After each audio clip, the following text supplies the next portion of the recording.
Hey guys, on this video I wanted to go over a couple things I found. Um, as you all know, I've got a new carburetor. Today's Wednesday, and today is the day that their Horizon Hobbies is sending me the new carburetor for the Dynamite .31 engine, gasoline engine. And I wanted to go over a couple things that I found.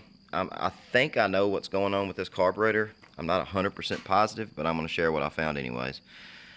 Alright, as you can see, this is the slide out of the Dynamite carburetor. This is the, I'm trying to see if I can get it to focus. You're going to have to bear with me on this. Alright, you see how this has this little cutout right here? Well, on this carburetor, there is nothing holding it in except for the idle screw. Over here I have a carburetor from .25. It's the Kyosho KE25. It is a .25 nitro engine, and as you can see, this carburetor has a idle screw right here, and it also has a channel on this back side right here. When it goes in here in the carburetor body, it has a little screw that goes right back here in the back side right here, and that screws into this channel that's on the back side of the slide right here that keeps it from, twisting back and forth. And the amount of clearance in this is very minimal. It doesn't move hardly at all, but which on this type of carburetor it wouldn't matter as much, because if you notice, the front of this carburetor, which is what opens and closes in the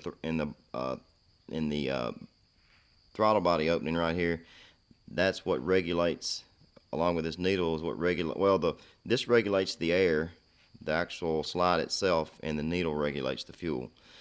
So if this twists, it's not going to really make much of a difference, being that it's a flat surface on the front looking down at the profile like this, whereas on this one has this contoured surface. So when it closes off on there, the slight bit of twisting is going to cause the gap to increase or decrease. And being that this is the only thing that's holding this slide in place, that's why they say this is for function on their videos, is because this is just really is what's, it does control the gap, because you always have to have a gap control on any kind of carburetor, but this is what's holding the slide in place and keeping it from twisting.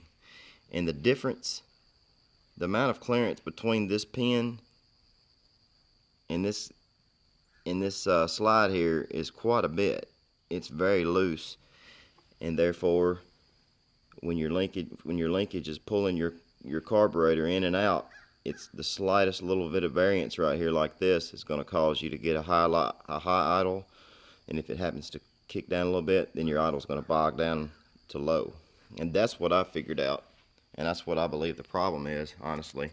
So I'm very curious to see if this version 2 that's coming today is going to be more like your conventional nitro slide and have the flat face right here instead of this contoured face. I'm very curious to see.